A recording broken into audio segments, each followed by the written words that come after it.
विदिताखिल शास्त्र सुधा जलधे महितोपनिषत् कथितार्थ निधे हृदये कलये विमलं चरणं भवशङ्कर देशिकमे शरणम् करुणावरुणालय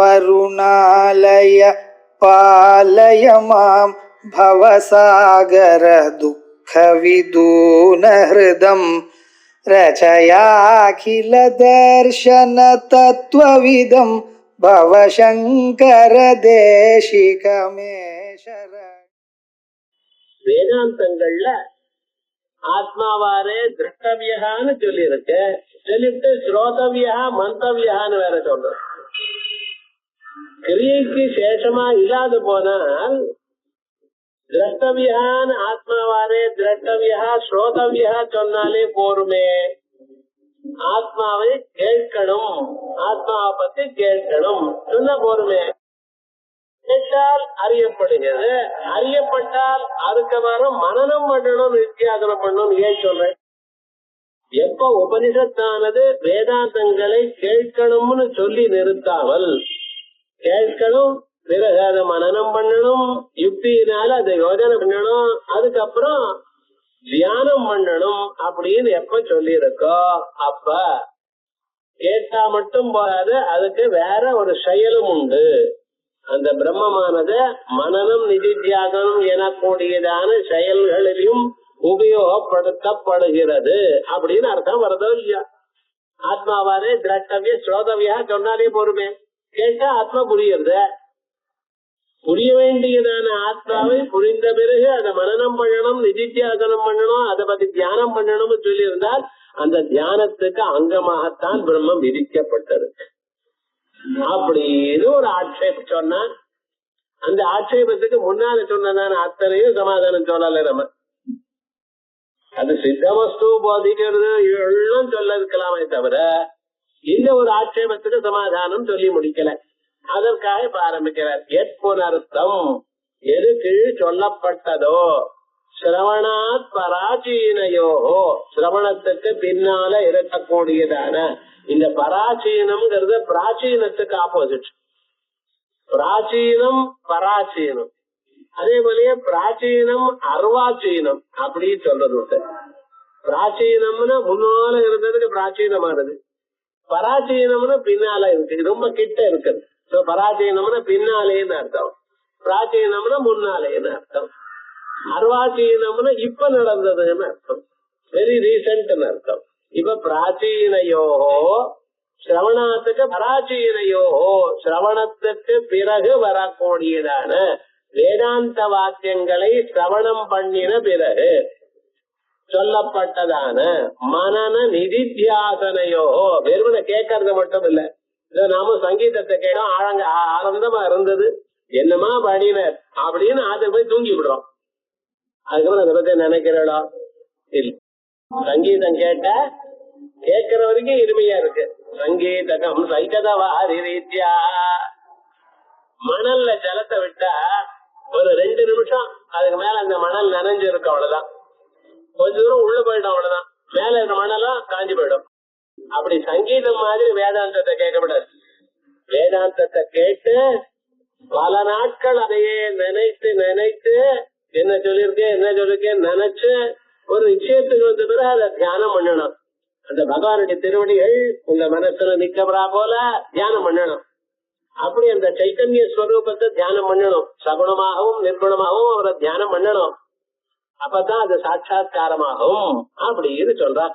ஆகையால் சிரவணாத் பராச்சீனையோ, சிரவணத்துக்கு பிறகு செய்ய வேண்டியதான மனன நிதித்தியாசனையோ தர்சனாத். மனனம் நிதித்தியாசனம்.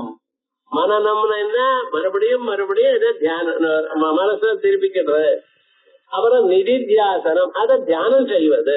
அப்படி மனன நிதித்தியாசனையோ தர்சனாத் விதிசேஷத்துவம் பிரம்மணா, பிரம்மமும் விதிசேஷமாக இருக்கு. விதிசேஷமாக இருக்குன்னு என்ன அர்த்தம்? அது உபனிஷத்துல இருக்கா கொஞ்சம் அந்த விதிக்கு ஆர்டர் அதுக்கு அங்கமாகத்தான் சொல்லப்பட்டிருக்கு. அதனால பிரசித்தமா தானா சொல்லல, விதிக்கு அங்கமாகத்தான் சொல்லப்பட்டிருக்கு அப்படின்னு நினைக்கிறா. இது ஜனஸ்வரூப பர்யவசாயித்வம். ஆயால் பிரம்மஸ்வரூபத்தை இப்படி இருக்குன்னு மட்டும் சொல்லல, இது நீங்க ஒரு செயல்ல உபயோகப்படுத்தணும்னு சொல்றது. அதுக்கு பதில் சொல்றார், நான் அவகத்யர்த்தத்வாத் மனன நிதித்தியாசனயோ. மனமும் நிதித்தியாசனமும் எதுக்கு சொல்லியிருக்க? வேதாந்தத்துல பிரம்மத்தை எப்படி கேட்டீங்களோ அந்த கேட்ட பிரம்மத்தை பிறகு மனனம் பண்ணும் நித்தியாசனம் பண்ணுங்கிறதுக்காக சொல்லல. இந்த 3 மணினாதான் பிரம்மம் புரியும். பிரம்மமானது நமக்கு அபரோட்சமாக தெரியணும், அனுபவாவசானமாகணுமே. ஆனால் காதால கேட்கணும், மனசால் அதை பத்தி நிறைய நாள் யோஜனை பண்ணணும், யோஜனை பண்ணினத தியானம் பண்ணணும். இந்த 3 மணினாதான் அபரோட்ச சாட்சா்காரம் வரும். ஆத்மாவாரே திரஷ்டவியா, ஆத்மாவை பார்க்கணும். எப்படி பார்க்கணும்? அப்படியே சங்கீதம் கேட்கிற போல காதால கேட்டா மட்டும் போறாது, அது என்ன பண்ணணும்? நீங்க அத கேட்கறதோட இல்லாமல் மனசுல மனனம் பண்ணணும். ஆத்துக்கு போய் எப்ப சமயம் இருக்கோ, ஓஹோ இப்படி சொல்லியிருக்கா அப்படி சொல்லியிருக்கா என்ன ஏதுன்னு ஒரு நிச்சயம் வந்த பிறகு அதையே தியானம் பண்ணணும். இப்படி 3 காரியங்களை எப்பொழுது தாங்கள் பண்ணுவீடோ அப்பொழுதுதான் அதனுடைய ஸ்வரூபம் நமக்கு நன்றாக நிற்கும். ஆயல் சிரவணமும் மனனமும் நிதித்தியாசமும் அவகதி அர்த்தத்வாத். அவகதி அபரோட்ச சாட்சா்காரம் அதற்காகத்தான் வந்திருக்கு. இந்த சிரவண மனன நிதித்தியாசனங்கள் ஏதோ சிரவணத்துக்கு அங்கமாகவும் பிரம்மத்தை விதிக்கிறதுன்னு சொல்லல. இந்த 3 பண்ணினா சாட்சா்காரம் வரும். அப்படி எதிக அவகதம் பிரம்ம அந்யத்ர வினியுஜ்யேதா, அறியப்பட்டதான பிரம்மம் வேறெங்காவது ஒரு செயல்ல உபயோகப்படுத்தப்படுமேயானால் பவே ததா விதிசேஷத்துவம், அப்பொழுதுதான் ஒரு விதிக்கு அங்கமாகும். இப்படி அறியப்பட்டதான பிரம்மத்தை நீங்க ஏதாவது ஒரு யாகத்துல உபயோகப்படுத்துங்க, ஒரு விரதத்துல உபயோகப்படுத்துங்க, ஒரு உபாசனையில உபயோகப்படுத்துங்க அப்படின்னு அது ரைட். முதல்ல பிரம்மத்தை சொல்லி கொடுக்கணும். சொல்லி கொடுத்த பிறகு அது என்ன பண்ணுங்கன்னு சொன்னீங்கன்னா அப்புறம் விதிசேஷமாகும். பிரம்மத்தை அறிவதற்காகவே இந்த 3 சொல்லிருக்கு.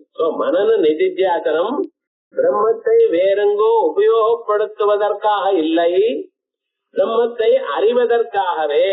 அறிந்த பிரம்மத்தை வேற ஏதாவது ஒரு செயல்ல உபயோகப்படுத்தப்படணும் சொல்லுமேயானால் அப்பொழுது விதிசேஷமாகலாம். இந்த பிரம்மத்தை வேற எங்கேயும் சொல்லப்படலை, ஆனா இந்த பிரம்மம் அறிவதற்கே மனன நிதித்தியாசனங்கள் வேணும். அப்படி அவகதி அர்த்தத்வாத் மனன நிதித்தியாசனையோ. எதிஹி அவகதம் பிரம்மா, அறியப்பட்டதான பிரம்ம அந்யத்ர வினியுஜ்யேதா, அதை வேறெங்காவது உபயோகப்படுத்துமேயானால் பவேத்ததா விதிசேஷத்துவம், அப்பொழுது விதிக்கு அங்கமாக ஆகலாம். நல்லா புரிஞ்சுக்கணும். இப்ப பாலு தயிர் இருக்கு, பிரத்யட்சத்தினால உமக்கு தெரியும். அறியப்பட்டதான பொருளை ஒரு ஹோமத்துல தத்னாஜு ஹோதி பயசாஜு ஹோதி, பாலால் ஹோமம் பண்ணு தயிர்னால் ஹோமம் பண்ணுங்கிற. இங்க பாலும் தயிரும் முன்னாலேயே உங்களுக்கு பிரத்யட்ச பிரமாணத்தினால அறியப்பட்டிருக்கு. அறியப்பட்டதான பொருளை இந்த ஹோமத்தில் விநியோகம் பண்ணு அப்படின்னு சொல்றதுனால ஹோமத்துக்கு அங்கமா சொல்லிருக்கு. பிரம்மம் அப்படி அறியப்பட்டிருக்கோ? அறியப்படல. அறியப்பட்ட பிறகு அந்த பிரம்மத்தை எங்காவது உபயோகப்படுத்துன்னு சொல்லி இருக்குமே. ஆனால் இந்த யாகத்துல உபயோகப்படுத்துங்க, இந்த உபாசனத்துல இதை யூஸ் பண்ணுங்க அப்படின்னு சொல்லியிருந்தா கர்மாங்கமா ஆகலாம். பிரம்மமானது அப்படி சொல்லலையே. ஆனா மனன நிதித்தியாசனம் எதுக்கு? அது அறியறதுக்காகவே. லோகத்துல பால் தயிர் முதலிய பொருள்கள் எல்லாம் லோகத்துல அறியப்பட்டது, இது அறியப்படல. அறியப்படாத அறிவூட்டுவதற்காக மனன நிதித்தியாசனம். மனன நிதித்தியாசனங்கள் எதற்கு? பிரம்மத்தை கிரியையில உபயோகப்படுத்துங்கிறதுக்காக இல்ல, பிரம்மம் அறிவதற்கே உங்களுக்கு இது தேவை இருக்கு. அந்த பிரம்மத்தை ஏதோ என்னமோ இருக்கு இல்ல, அது உங்களுக்கு அபரோட்சமாக தெரியணும். அபரோட்சமாக தெரிவதற்கே சிரவணமும் வேணும், மனனமும் வேணும், நிதித்தியாசனமும் வேணும். இந்த 3 நாள் பிரம்மத்தை அறிந்த பிறகு அந்த பிரம்மத்தை வேற எங்கேயாவது அப்ளை பண்றோமா? You never apply. அதனால விசேஷம் இல்லை. அது இன்னொரு கர்மாவில் அப்ளை பண்ணினா தான் அது விசேஷமாகும். இது நீங்க இதுக்கு ஒரு அப்ளிகேஷனும் இல்ல, ஆகையால் இது விதியேகம் ஆகாது. எதிகி அவகதம் பிரம்ம அறியப்பட்டதான பிரம்மமானது வினியுஜேதா வேறெங்காவது விநியோகப்படுத்தப்படுமேயானால் சதா பவேத் விதிசேஷத்துவம் அப்பொழுது விதிசேஷம் ஆகலாம். நதுதஸ்தி அப்படி இல்லையே. மனன நிதித்தியாசனையோரபி மனனம் பண்ணு நிதித்தியாசனம் பண்ணுன்னு எதை சொல்லி இருக்கோ அதுவும் சிரவணவது அவகத்தியர்த்தத்வாத் சிரவணம் எப்படியோ அப்படியே அவகதிக்காகவே. சிரவணம் எதற்காக? வேதாந்தத்தை கேளுங்கோன்னு ஏன் சொல்லி இருக்க? வேதாந்தத்தை கேட்பது அறிவதற்காக, மனமும் நித்தியாசனமா அறிவதற்காகத்தான். வெறும் சிரவணம் மட்டும் பண்ணினா போறாது, மனமும் பண்ணணும் நித்தியாசனம், அப்பதான் அறிய முடியும். 3 பண்ணினாதான் அறிய முடியும். ஏதாவது 1 பண்ணினா அறியலையே சார் என்ன? 3 பண்ணினாதான் அறியப்படும். ஆகையால் சிரவணவது மனன நிதித்தியாசனையோரபி சிரவணவது அவகத்தியர்த்தத்வாத் தஸ்மாத் ஆகையால் ந பிரதிபத்தி விதி விஷயத்தையா சாஸ்திர பிரமாண தத்துவம் பிரம்மணா சம்பவதி. ஆகையால் தஸ்மாத் பிரதிபத்தி விதி விஷயத்தையா விதி விஷய உபாசனா விஷயத்தையான்னு அர்த்தம். பிரதிபத்தி விஷயம் என்ன? உபாசனைக்கு அங்க எப்படி உபாசனம் பண்றதுங்கிறதுக்காகவோ அல்லது ஒரு கர்மாவுக்கு அங்கமாகவோ இந்த கர்மால சோமரசத்தை உபயோகப்படுத்துங்கோங்கிற மாதிரி பிரம்மத்தை உபயோகப்படுத்துங்கோன்னோ அப்படி சொல்லலை. ஆகையால் தஸ்மாத்ன பிரதிபத்தி விதி விஷயத்தையா சாஸ்திர பிரமாணகத்துவம் பிரம்மணா பிரம்மமானது இப்படித்தான் சாஸ்திரம் சொல்கிறது அப்படின்னு முடியாது. இது அதஹா ஆகையால் சுதந்திரமேவ பிரம்ம சாஸ்திர பிரமாணகம். இந்த பிரம்மமானது சுதந்திரமாக சாஸ்திரத்தினால் சொல்லப்படுகிறது. பிரம்மத்தை சாஸ்திரம் சொல்றது. முன்னால பிரம்மத்தை சாஸ்திரம் சொல்லாது, வேதமானது தர்மத்தை தான் சொல்லும், பிரம்மத்தை சொல்லாது, இருக்கிற பொருளை சொல்லாது அப்படின்னு பூர்வபட்சம் ஆரம்பிச்சிருக்கு. அது இல்லேன்னு தீர்மானம் ஆயிடுது. பிரம்மமானது சொல்லப்படுகிறது வேதத்தினால், அந்த சொல்லப்படுகிறது கூட சுதந்திரமாகவே சொல்றது. ஏதோ ஒரு கர்மாவுக்கு அங்கமாகவோ உபாசனைக்கு அங்கமாகவோ சொல்லப்படலை, சாட்சாத் சுதந்திரமாக இது பண்ணு அப்படின்னு சொல்லியிருக்கு. ஏவம் ஸ்வதந்திரமேவ பிரம்ம சாஸ்திர பிரமாணகம் வேதாந்த வாக்கிய சமன்வயாத். எப்படி சொல்லுங்க? தத்து சமன்வயாத்.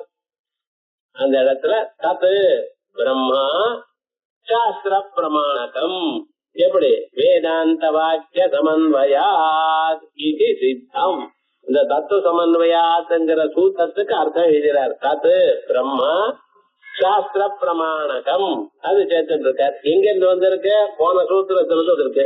சாஸ்திர யோதித்வாத் அது சாத்தியம். சேது என்ன? வேதாந்த வாக்கிய சமன்வயாத். சமன்வயாத் இருக்கு, வேதாந்த வாக்கிய சமன்வயாத் அப்படின்னா இது சித்தம். ஏவம் சதி இப்படி இருக்கிறதுனால அதாதோ பிரம்ம ஜிக்ஞாசா இது தத்விஷய புருதக் சாஸ்திர ஆரம்ப உபபத்தியதே. இப்படி சொன்னதனால் பிரம்மத்தை சொல்லக்கூடியதான தனி சாஸ்திரம், இந்த சாஸ்திரம் இது தனி சாஸ்திரம், இது வேதோட சேரல. அது எப்படி? ஏவஞ்சது அதாதோ பிரம்ம ஜிக்ஞாசா இது தத்விஷய புருதக் சாஸ்திர ஆரம்ப உபபத்தியதே. இதான் புருதக் சாஸ்திரம். ஏன் சார் இப்படி சொல்லணும்? தத்விஷயம் சாஸ்திரம் ஆரம்பியதேன்னு சொன்னா போராதா? இது தனி சாஸ்திரமே இல்லைங்க. வேதத்துல இருக்கக்கூடியதான விஷயங்களை யோஜனை பண்றதுக்காக ஒரு சாஸ்திரம் இருக்கு. அது என்ன சாஸ்திரம்? மீமாம்சா சாஸ்திரம். மீமாம்சான பூஜித விசாரம், பரம பாவனமான விசாரம். பரம பாவனமான விசாரத்தை பண்ணும் பொழுது வேதங்கள் எல்லாம் ஒரு செட். அதுல 2 பகுதி, கர்மாவை சொல்ற பகுதி, கர்மாவை சொல்லாத பகுதி, பிரம்மத்தை சொல்ற பகுதி.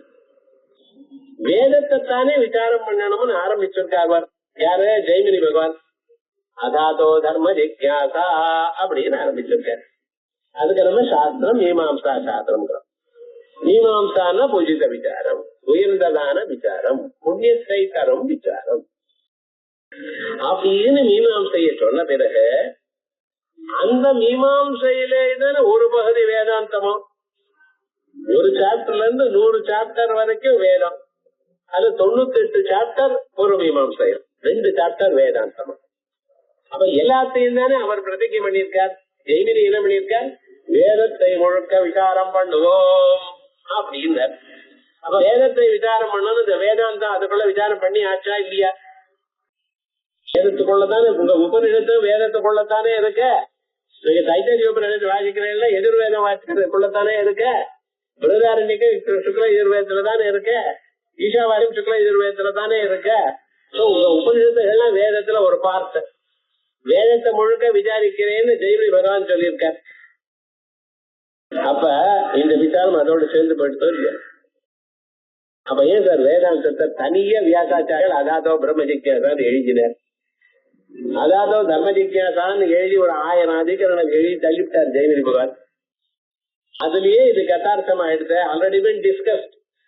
இதுக்கு தனியாக ஒண்ணு சொல்லணுமா அப்படின்னு சொன்னா வேண்டியதில்லை. எல்லாம் ஒரு சாஸ்திரம் தான்.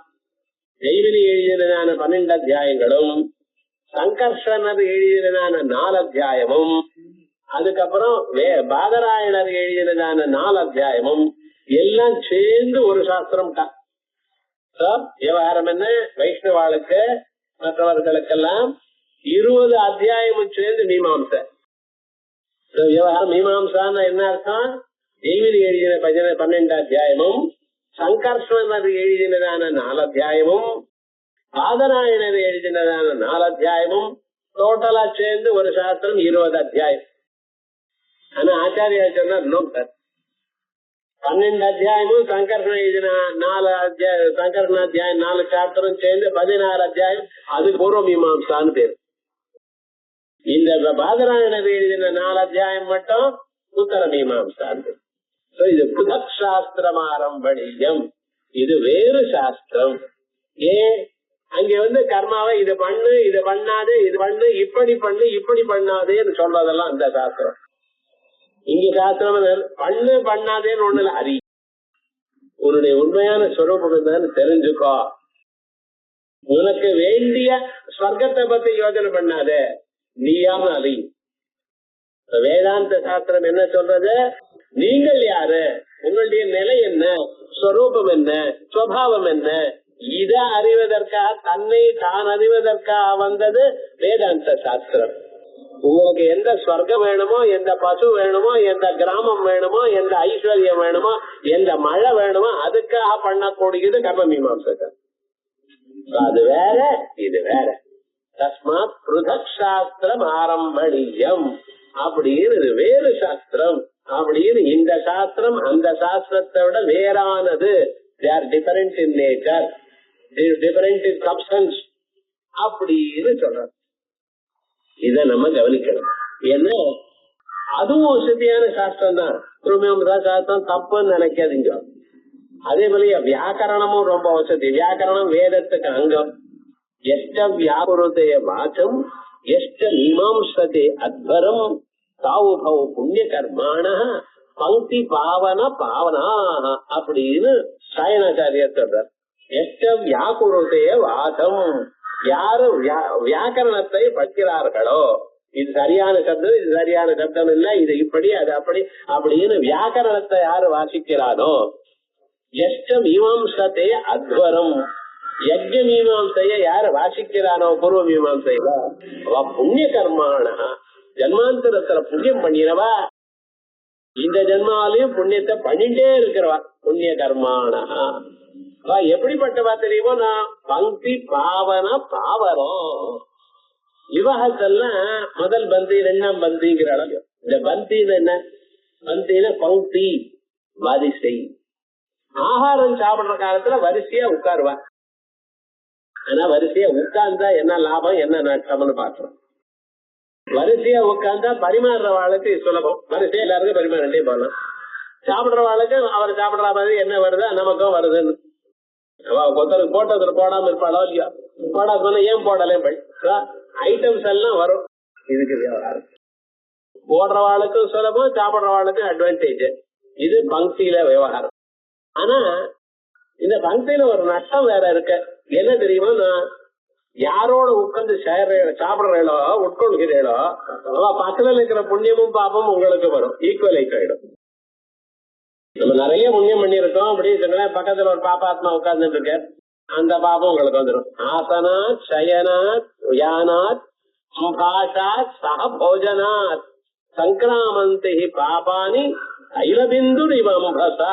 ஆசனாத் ஒரு ஆசனத்துல உட்கார்ந்தாரோ, சயனாத் ஒரு கட்டல்ல படுத்துட்டாரோ, யானாத் ஒரு வண்டியில போனாலோ, சம்பாஷாத் ஒருத்தரோட ஒருத்தர் பேசினாலோ, சக போஜனாத் ஒருத்தர் சேர்ந்து சாப்பிட்டாலோ, சங்கிராமந்தி பாபானி ஒருத்தர் பாபம் இன்னொருத்தருக்கு போய் சேர்றது. புண்ணியம் போடுறதான் அங்க இல்ல. சங்கிராமந்தி பாபானி எப்படி தைலபிந்து இவாம்பசா, வாளி ஜலத்துல ஒரு டிராப் எண்ணெய விட்டேலையானால் அந்த எண்ணெயானது எப்படி பரவுகிறதோ அப்படி பரவுகிறது. சோ பாபத்துக்கு மற்ற இடத்துல பரவக்கூடியதான ஒரு லாபம் இருக்கு, ஒரு குணம் இருக்கு. ஆகையா நீங்க ஒன்னா பந்தியில உட்கார்ந்து சாப்பிட்டேலையானால் ஒருத்தருடைய பாபம் ஒருத்தருக்கு வந்துடுறதோ இல்லையோ. சரி, அதனாலதான் ரொம்ப பெரியவாளா இருக்கிறாங்க தனியா ஒரு மூலையில போட்டிருக்கோம். இந்த பந்தியில உட்கார மாட்டான், ஒரு மூலையில போட்டு அது மட்டும் சாப்பிட்டு போயிடுவான். அப்ப என்ன அட்வான்டேஜ் இருக்கு, இன்னொருத்தருடைய பாபம் உங்களுக்கு வராது. என்ன டிஸ்அட்வான்டேஜ் இருக்குன்னு எல்லா ஐட்டம் போடுற அளவு தெரியாது. தனியா உட்கார்ந்து இருக்க ஒரு 2 ஐட்டம் போட்டு சரி போன்னு சொல்லிடலாமோ இல்லையா. விவாகத்துல 32 ஐட்டம் என்ட்ரில அது எப்படி பந்தியில வரிசையா ஒண்ணா உட்காரதான் ஒரு டேபிள் கணக்கு. அப்ப பூமியில எல்லாரும் தான் சாப்பிடும். அந்த சாமான அதிகம் எடுத்துக்க கூடாது. ஒரு பந்தியில வரிசையா ஒண்ணு அட் அ டைம் யார் உட்கார்றாளோ. இப்ப என்னடா ஆச்சுன்னு இப்படி பண்ணினா பக்தி பாவனை இருக்கலாம் இல்லையா. ஆனா அந்த இடத்துல ஒரு வியாக்கரணம் வாசிச்சவனும் ஒரு மீமாம்ச வாசிச்சவனும் அங்க இருந்தானே ஆனால் அந்த பாபங்களை எல்லாம் நான் அழிச்சு விடுறேன். விவகாரம் என்ன, பக்திய பாவனம் பண்ணிட்டு இருக்காளாம் யாரு, இவாள். பக்தி பாவனான்னு சில பேர் இருக்காளோ இல்லையா, அவளையும் சுத்தப்படுத்துறாளாம் இவ. அதனாலதான் சாதாரணமாக பக்தியில உட்கார்ற பொழுது என்ன பண்ணுவா, அன்ன சூக்தம் ஜபிப்பா. அன்ன சூக்தங்களை ஜபித்து பிரம்ம மேகவா மது மேதா அப்படின்னு சொல்லிவிட்டு இந்த சூக்தங்கள்ல சொல்லிட்டு தான் உட்கார்ந்து சாப்பிடுவா. ஏன், பக்தியில இருக்கிறவாளுடைய பாபம் எல்லாம் நமக்கு வரப்படாதுங்கிறதுக்காக. அப்படி யார் இருக்காளோ அவளையே சுத்தப்படுத்துறவா இந்த வியாக்கரணம் மீமாம்சா வாசிச்சவா. அப்படி இருக்கிறதுனால அது ரொம்ப வசதியான சாஸ்திரம் தான், அது இல்லேன்னு சொல்லல. ஆனா அதை விட வேதாந்த சாஸ்திரம் வசதி. ஆகையால் இது அதாதோ பிரம்ம ஜிக்ஞாசா இது பிருதக் விஷயா பிரம்ம விஷயகமான பிருத சாஸ்திரம் ஆரம்பா உபபத்தியதே. இது எப்படி வசதி, இந்த வேதாந்தம் அதை விட எப்படி வசதி. ஆத்மாவது ஸ்மிருதே சகல கல்யாண பாஜனம் எத்திர ஜாயதே. நினைச்சாலே வேதாந்தம் பிரம்மசூத்திரம்னு நினைச்சாலே புண்ணியமா. அப்ப இது எவ்வளவு வசதின்னு கவனிச்சு பார்க்கணும். வேதம் வசதி, வேதத்துல இருக்கக்கூடியதான ஆத்ம தத்துவம் வசதி. அதை நினைச்சாலே நமக்கு அவ்வளவு புண்ணியம் வருது, கேட்டாலே எவ்வளவு புண்ணியம் வருதுன்னு சொல்லப்படாது. தினே தினேஜ வேதாந்த சிரவணாத் பக்தி சம்யுதாத் குரு சுஷ்ரூஷையா லப்தா கிருச்ர அசீதி பலம் லபே. தினமும் தினே தினேஜ வேதாந்த சிரவணாத், வேதாந்தத்தை அது புரியுறதோ இல்லையோ அது அப்புறம் வெறும் கேட்டாலே வரும். பக்தி சம்யுதாத், பக்தியோட இது ரொம்ப வசதியான தத்துவம். எந்த ஜென்மால் நமக்கு பாக்கியம் பண்ணினோமோ பகவத நமக்கு கேட்கக்கூடியதான வாய்ப்பு இருக்கு எனக்கூடியதான எண்ணத்துல குரு சுஷ்ரூஷையோட யாரு படிக்கிறாளோ அவளுக்கு 80 கிருஷ்ண சாந்திராயண விரதம் ஒவ்வொரு நாளும் கிடைக்கலாம். கிருஷ்ண சாந்திராயணம்னு எப்படி, காலம் ஒரு நாளைக்கு அமாவாசையானப்புறம் முதல் நாள் 1 கபலம், 2வது நாள் 2 கபலம், 3வது நாள் 3 கபலம், இப்படி டைம்ல எடுக்கணும். 5 பௌர்ணமி அன்னைக்கு 15 கபலம் சாப்பிடணும். அதுல இருந்து சதுர்தசி அன்னைக்கு குறைச்சுட்டே வரணும். முதல் நாளே பசி இருக்குது பெரிய கவலம் சாப்பிட்டீங்கன்னா பௌர்ணமி அன்னைக்கு வயிறு வெடிச்சு போயிடும். சரி, அதுக்காக சின்ன கவலம் சாப்பிட்டேன்னா பௌர்ணமி அன்னைக்கு வயிறு ரொம்ப அமாவாசை பிரதம அன்னைக்கு ரொம்ப பசிக்கும். என்ன பண்றது? இப்படி 3 தரம் பண்ணினா ஒரு கிருஷ்ணம் ஒரு சாந்திராயணம். ஆனா ஒரு தரம் வேதாந்தத்தை கேட்டேயானால் ஒவ்வொரு நாளும் 80 கிருஷ்ண சாந்திராயண விரத பலம் கிடைக்கிறது. எந்த சிரார்த்தத்திலயோ இல்ல மற்ற எல்லா காரியங்கள் பண்ணும் பொழுதும் இடம் தட்சணா அப்படின்னு சொல்லி ஒரு 4 அணா வைப்பாரு. அங்க 4 அணா சேர்த்து வச்சுட்டு இருக்காரு. 1 ரூபாய் வைக்கப்படாத அதெல்லாம் வைக்காத வழக்கம். என்னடா விவகாரம்னார். அப்படி அந்த கிருஷ்ண அத்தான பலம் கிடைக்கிறதா வேதாந்த சிரவணத்தினால. அவ்வளவு வசதியான பிரதக் சாஸ்திரம் உபபத்தியதே. பிரதிபத்தி விதி பரத்வேகி இல்ல வேதாந்தமானது இந்த பிரம்மமானது கர்மாவில உபயோகப்படுத்தப்படுகிறதாகவும் அல்லது உபாசனையில உபயோகப்படுத்துகிறதாகவும் சொல்லியிருக்கமே. ஆனால் பிரதிபத்தி விதி பரத்வேகி அதாதோ தர்ம ஜிக்ஞாசா இத்யேவ ஆரப்தத்வாத். ஜெய்மினி அதாதோ தர்ம ஜிக்ஞாசான்னு ஆரம்பிச்சிருக்கிறதுனால ஆரப்தத்வாத் ந பிருதக் சாஸ்திரம் ஆரப்யேதா. இது அந்த பூர்வ மீமாசையிட வேற சாஸ்திரம்னு சொல்லி இருக்கப்படாது. ஏன்னா அதுலயே சொல்லியிருக்காரு. அவர் ஆரம்பிச்சு அதே விசாரம் பண்ணியிருக்காரு. அதுக்குள்ளேயே இது போயிருக்கணும். அது தனியாக வேற சாஸ்திரம்னு பாரதராயணர் ஆரம்பிச்சிருக்க வேண்டாம். ஞாபகம் வச்சுக்கணும். வியாசாச்சாரியர்கிட்ட தான் ஜெய்மினி படிச்சார். ஜெய்மினி வேற எங்கேயும் வியாசாச்சாரிய சிஷ்யர் தான் அவரும். ஆனா அந்த சிஷ்யரா இருக்கிறவர் எப்படி போயிட்டார்? அவர் எழுதின சூத்திரத்தையே வியாசாச்சாரியால் தன் சூத்திரத்துல இன்க்ளூட் பண்ணியிருக்கார். அந்த பழைய நாள்ல ஓரளவுக்கு சிஷ்யன் நன்னா வந்துட்டான்னா அவனை சமானமா கவனிக்கிறதுங்கிறது நம்ம நாட்டு சம்பிரதாயம். சிஷ்யன் மிஞ்சி போகப்படாது. எங்க இது இருந்தாலும் அவளை என்கரேஜ் பண்ணி பண்றது. ஜெய்மினியானவர் ஜெய்மினி சூத்திரங்கள்ல வியாசாச்சாரியர் எழுதியிருக்கார். ஜெய்மினி தன் சூத்திரத்துல எங்க குரு சொல்லியிருக்கார் அப்படின்னு அந்த பாதராயண அப்படின்னு ஒரு சூத்திரத்துல பாதராயணர் பேர் அங்கே சொல்லியிருக்கார். பதகாசிரமத்துல இருந்தவர் பாதரி. அந்த பாதருடைய பிள்ளை பாதராயணர். வேற என்னமோ கூடாது. பதரின்னு ஒரு ஊரு. அந்த ஊர்ல அந்த காட்டுல வசிச்சார் அவர். ஆயால் அவருக்கு பாதரின்னு பேர். பாதரேர பத்தியம் பாதராயணா. அந்த காடு அந்த ஊர்ல இறந்த பழம் காடு இருந்ததாம்.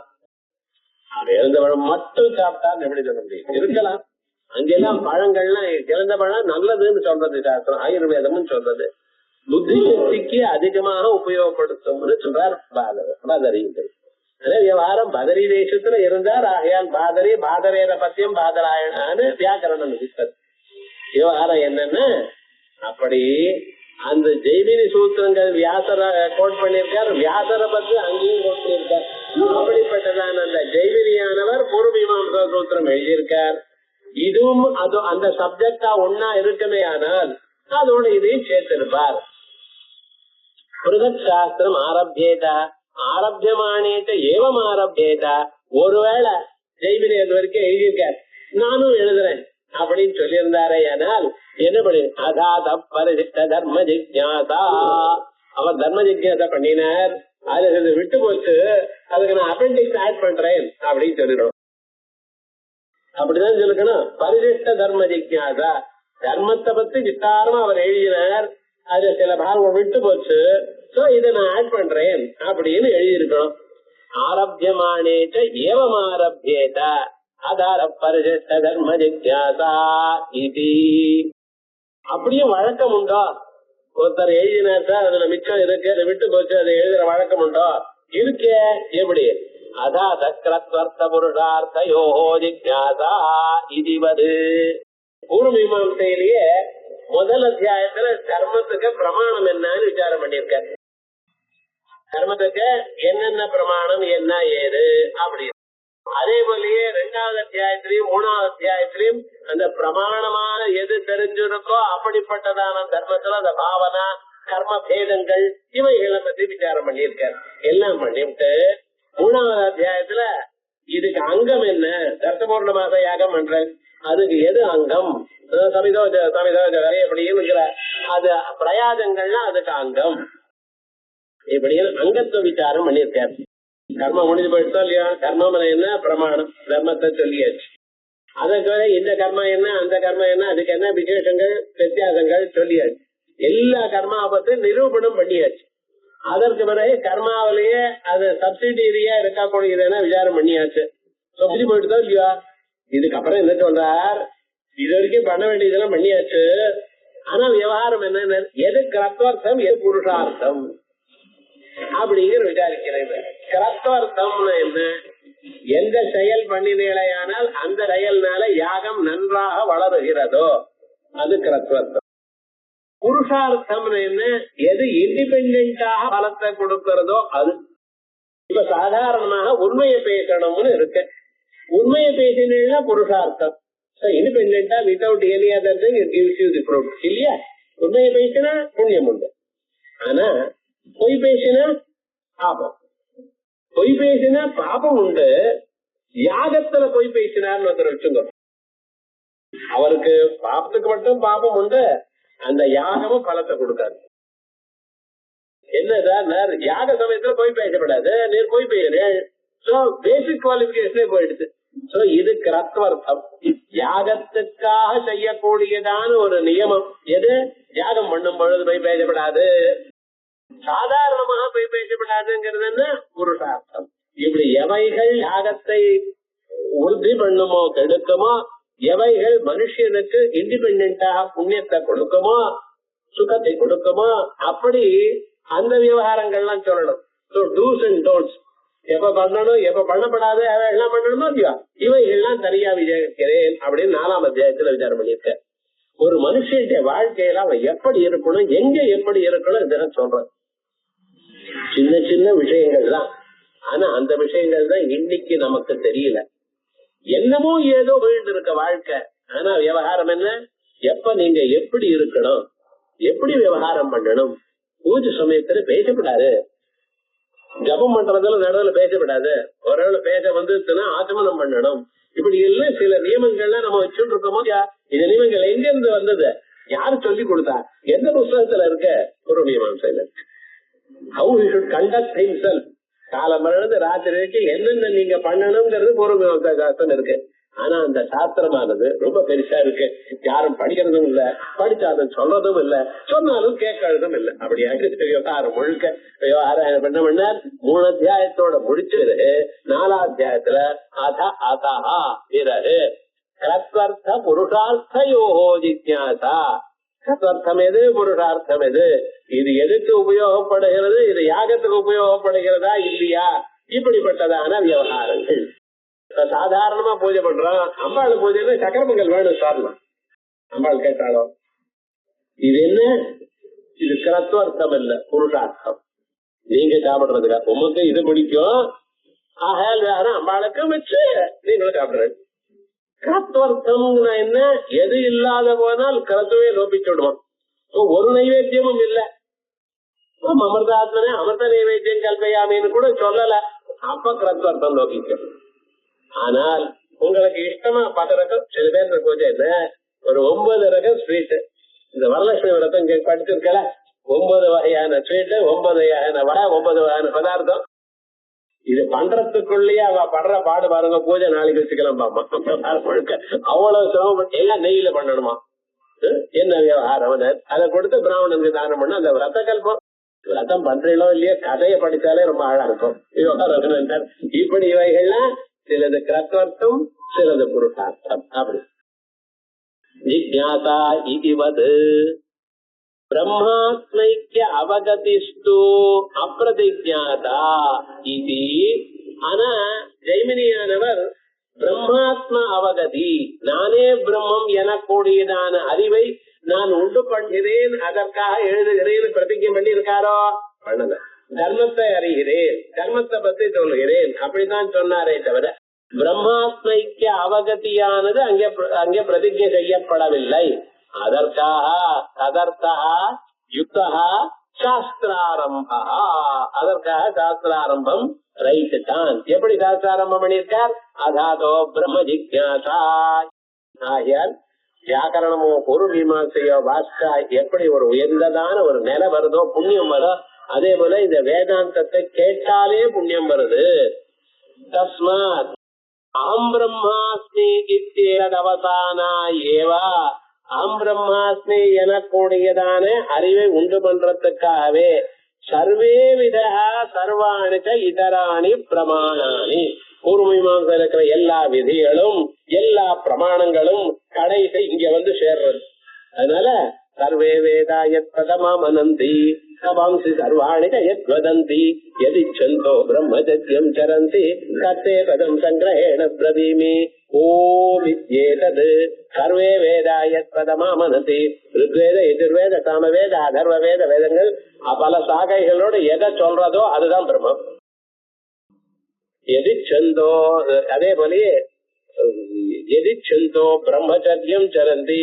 அனுமார் இப்படிப்பட்டவாள்லாம் பிரம்மச்சரியம், பீஷ்மாச்சாரியர் இவாள்லாம் பிரம்மச்சரியம் எதுக்காக?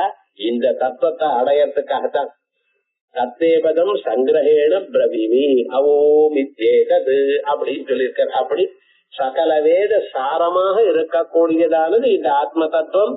ஆகையால் அகம் பிரம்மாஸ்மி இத்யேதத் அவதானா ஏவ சர்வே விதயः சர்வாணி ச இதராணி பிரமாணானி நஹி அகேய அனுபாதேய அத்வைத ஆத்மா அவகதௌ. கொள்ளவோ தள்ளவோ முடியாததான இந்த ஆத்மாவை அறிந்த பிறகு நிர்விஷயாணி அப்பிரவாணிச்ச அப்பிரமாத்திரகாணிச்ச, நிர்விஷயமாகவும் பிரயோஜனம் இல்லாகவும் பிரமாணம் இல்லாதாகவும் பிரமாணானி பவிதும் அர்ஹந்தி, அது முடியாது அப்படின்னு இந்த பிரம்மஸ்வரூபத்தை அறிந்தால்தான் சகலக்ஷேமமும் ஏற்படும் முடிச்ச பிறகு இங்க ஒண்ணு தெரிஞ்சுக்கணும். இது ஏதோ இன்னைக்கு வந்ததில்ல. பகவத்பாதாள் சாஸ்திரம் எழுதுறதுக்கு முன்னாலேயே பிரம்மவித்துகள் பல பேர் இருந்தா. அந்த பல பேர் சரியா பாடல் பாடி இருக்க. அந்த பாடல் பாடினதான தத்துவம் உலகம் முழுக்க ஆத்துல சமைக்கும் பொழுதே ஸ்திரீகள் பாடிட்டு இருந்தாலும் பாருங்க. அந்த காலத்துல எப்படி இருந்ததுன்னு, இந்த வேதாந்த தத்துவங்கள்லாம் பாடல்கள் எல்லாம் அது எப்படியோ பாட்டா வந்துடுது. அந்த பாட்டாவது அர்த்தம் புரியாம பாடிட்டு இருந்தா. அப்படிப்பட்டதான பிரம்மவித் காதைகள் அவ அப்படின்னு இந்த ஹரிகதாங்கிற அளவியா, இந்த ஹரிகதான் அவ பாட்டுக்கு பாடிட்டே இருப்பாரு. அது எல்லாரும் கேட்டு கேட்டு பாடிட்டே இருப்பான். அப்படி கிராமாந்தர அவன் இப்பதான் சினிமா பாட்டு பாடுறான். இன்னைக்கு விவகாரம் அப்படி, பழைய நாள்ல அப்படி இருந்தது. அந்த பிரம்மவித் காதைகள்ல சுந்தர பாண்டியர்னு ஒரு தமிழர் அவர் எழுதியதான ஸ்லோகம் இங்க சொல்லிட்டு இருக்க.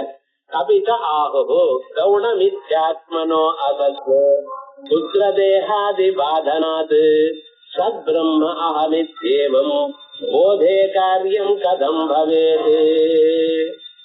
சத்பிரம்ம அஹமித்யேவம் போதே, பிரம்மமே நான் எனக்கூடியதான ஞானம் வந்த பிறகு, எப்பொழுது பிரம்மமே நான் அப்படிங்கிற ஞானம் வரதோ அப்பொழுது கவுண மித்யாத்மனோ அசத்து, மித்யாத்மா சரீரத்தை நான் என்று நினைக்கிறது மித்யாத்மா, பையனையும் மற்றவர்களையும் நான் என்று நினைக்கிறது கவுனாத்மா. கீழே கவுனம் மித்யாங்கிறது வித்தியாசம் சொல்லியிருக்கேன். இந்த சரீரத்தை நான் என்று கருதுவது அறியாத்தனத்தினால கருதுவது மித்யா. மற்ற பதார்த்தங்கள் சிம்மத்தையோ வேற எதையோ நினைக்கிறது நான் என்று நினைக்கிறது கவுனம். ஆகையால் கவுனாத்மா மித்யாத்மா ரெண்டும் போன பிறகு சத்பிரம்மா அமித்யேவம் போதே ஜாதே கவுனமித்யாத்மனா புத்திர தேகாதி. புத்திரனை நான் நினைக்கிறது கவுனம், சரீரத்தை நான் நினைக்கிறது மித்யா. கவுனமித்யாத்மனோ அசத்வே புத்திர தேகாதி பாதனாது. பிறகு காரியம் கதம் பவே, என்ன வேலையை என்ன செய்ய போறேன், நானே பிரம்மம்னு தெரிஞ்சின்ற பிறகு ஒரு செயலும் வராது. அன்வேஷ்டவ்ய, செயல் வேண்டாம் சார், நான் செய்கிறேன் எனக்குடையதான எண்ணம், நான் பார்க்கிறேன், நான் உட்கொள்கிறேன், நான் அனுபவிக்கிறேங்கிற எண்ணம் வருமா? அதுவும் வராது. அன்வேஷ்டவ்யஸ்ய ஆத்ம விஜானாத் பிராக்பிரமாத்ரத்வம் ஆத்மனா. ஆத்மனா பிரமாத்திரத்துவம், நான் இதை அறிகிறேன் எனக்குடையதான நோயர்ஷிப் ஏஜென்சி, நான் இதை பண்ணுகிறேன் அப்படிங்கிற ஒரு எண்ணம் இருக்கே, அதுவும் ஆத்ம ஞானம் வருவதற்கு முன்னால இந்த குருவினிடத்துல இந்த சாஸ்திரத்தை நான் மோட்சத்திற்காக வாசிக்கிறேன் அப்படிங்கிற ஒரு வேறுபாடு இருக்க பத்தில. இந்த வேற்றுமை எல்லாம் எப்பொழுது அறியறதுக்கு முன்னால, அறிந்த பிறகு நசாஸ்திரம் நசிக்ஷோ நசிக்ஷா ஒண்ணும் கிடையாது, ஒரே பிரம்மன் தான். அன்வேஷ்டவ்ய ஆத்ம விஜானாத் பிராக்கு, அறிய வேண்டியதான ஆத்ம தத்துவத்துக்கு அறிவதற்கு முன்பு பிராக் பிரமாத்திருத்வமாத்மன, நான் அறிகிறேன் எனக்கூடியதான எண்ணம் வருகிறது. அன்விஷ்டா, அறிந்த பிறகு சியாத், அதுக்கப்புறம் என்னாச்சு, பிரமாத இவ பாப்மதோஷ அதிவர்ஜிதா. அன்விஷ்ட சியாத், அறிந்த பிறகு பிரமாத இவ பாப்மதோஷாதி வர்ஜிதா, பிரமாதாவே ஒரு பாபம் ஒரு தோஷமும் இல்லாத பிரம்மமாயிடுகிறார். இது எப்ப வரும்னு, அந்த ஞானம் வருவதற்கு முன்னால வர பர்யந்தம் லௌகிக வைதிக பிரமாணங்கள்லாம் உண்டு. வேதாந்தத்தை கேட்ட சந்தியாவந்தனம் விட்டணும். அந்த ஞானம் வர பர்யந்தம் இவைகள்லாம் பிரமாணம் வந்துருதுன்னா அதுக்கப்புறம் எல்லாமே பிரம்மந்தம். தேகாத்ம பிரத்யோ யத்வத் பிரமாணத்வேன கல்பிதா, சரீரத்துல நான் எனக்கூடியதான எண்ணம் எப்படி உங்களுக்கு இருக்கோ அதே போல லௌகிகம் தத்வதேவ இதம், லௌகிகமா பிரமாணங்களும் இந்த சாஸ்திரமும் இந்த விவகாரங்கள் எல்லாமே பிரமாணம் தூ ஆத்ம நிச்சயாத், பிரமாணம் ஆத்ம நிச்சயாத் இருக்கு. பிரமாணம் தூ ஆத்ம நிச்சயா, ஆத்ம ஜானம் வர பர்யந்த பிரமாணம். எப்பொழுது ஆத்ம ஜானம் வந்தாச்சோ அதுக்கப்புறம் வேற ஒண்ணும் இல்லை அப்படின்னு இந்த 4வது சூத்திரம் அழகாக பெரிய அதிகரணம். இது இப்படி சில அதிகரணங்கள் தான் இருக்கு. சமன்வய அதிகரணம், உபயலிங்க அதிகரணம், அது வேற நஸ்தானதோ பரத்திய உபயலிங்கா அப்படின்னு ஒரு அதிகரணம். இப்படி சில உத்கிராந்தி கத்தியாதிகரணம், அப்புறம் தேவதாதிகரணம், இப்படி ஒரு 5-6 அதிகரணம் தான் ஒரு 20 பக்கம் போறது. மீதி அதிகரணங்கள்லாம் சின்னது. ஆனால் ஒவ்வொரு ராஜ்யங்களையும் பிரம்ம விசாரம் பண்ண போறோம். இதுவரைக்கும் எல்லா வேதாந்த வாக்கியங்களும் சேர்த்து ஒரு பிரம்மத்தை சொல்றதுன்னு சொன்னேன். இவரு மேல ஒவ்வொரு உபனிடத்திலையும் இருக்கிற ஒவ்வொரு வாக்கியத்தையும் எடுத்து அது எப்படி சொல்றது அப்படி இண்டிவிஜுவலா விசாரம் பண்ண போறோம். அத ஏவம் தாவது வேதாந்த வாக்கியானாம் பிரம்மா அவகதி பிரயோஜனானாம் பிரம்மாத்மனி தாத்பர்யேண சமன்விதானாம் அந்தரேனாபி காரியானுப்பிரவேசம் பிரம்மணி பரியவசான முக்தம். ஏவம் தாவது, இதுவரைக்கும் வேதாந்த வாக்கியானாம், வேதாந்த வாக்கியங்கள் எல்லாமே பிரம்மாத்ம அவகதி பிரயோஜனானாம், நானே பிரம்மம் எனக்கூடியதான அறிவை அறிவூட்ட கொள்ளக்கூடியதான பிரம்ம அவைகளுக்கு பிரம்மாத்மனி தாத்பர்யேண சமன்விதானாம், ஜீவனே பிரம்மம் எனக்கூடியதான விஷயத்தில் தாத்பரியத்துடன் ஒன்று சேர்ந்திருக்கவை என்று அவைகளை அந்தரேனாபி காரியானுப்பிரவேசம், ஒரு செயலிலேயோ ஒரு யஜ்ஞத்திலேயோ ஒரு உபாசனத்திலேயோ ஒட்டாமல் இருக்கு என்று பிரம்மணி பரியவசானம் முக்தம், பிரம்மத்தினிடத்துல பரியவசானம் சொல்லப்பட்டது. இதுக்கு மேல அந்த பிரம்மம் இப்படி சொல்லப்பட்டிருக்கு. ஆனா இப்படிப்பட்டதான பிரம்மம், இந்த பிரம்மன் தான் உலகத்தை உண்டு பண்றதுன்னு சொல்ல முடியாது. பிரதானம் உண்டாகிறதுன்னு சொல்லலாமே, பிரதானம் தான் உண்டாக்குறதுன்னு சொல்லலாமேன்னு ஒரு பூர்வபட்சம் பண்ணின. அதுக்கு சாந்தோக்கியோபனிஷத்துல 6ஆம் அத்தியாயத்துல இருக்கிற வாக்கியத்தை எடுத்து பதில் சொல்றார். இப்ப நமக்கு என்ன, எல்லா வாக்கியங்களும் பிரம்மத்தை சொல்றதுன்னு தீர்மானம் பண்ணிவிட்டோம். அப்ப ஒரு சந்தேகம் வந்தால் இந்த சந்தேகம் எந்த உபநிஷத்துல எந்த வாக்கியத்துல எப்படி சொல்லியிருக்கு அப்படிங்கிற ஒரு மனனம் இது மேல சொல்லப்படுற. சிரவணமாச்ச மனனமும், உபனிஷத்து சிரவணம், பிரம்மசூத்திரம் மனனம். இதை நீங்க நல்லா கேட்டுட்டே இருந்தேனால் எந்த கேள்வி யாரு கேட்டாலும் அதுக்கு பதில் இங்க இருக்கு அப்படின்னு டக்குன்னு ஞாபகம் வரும். அப்படி வரக்கூடியதான அழகான வேதாந்த சாஸ்திரம் இது பகவத் அனுகிரகத்தினால, குரு அனுகிரகத்தினால நமக்கு புரியணும்னு பகவான பிரார்த்தனை மேல் பரமானது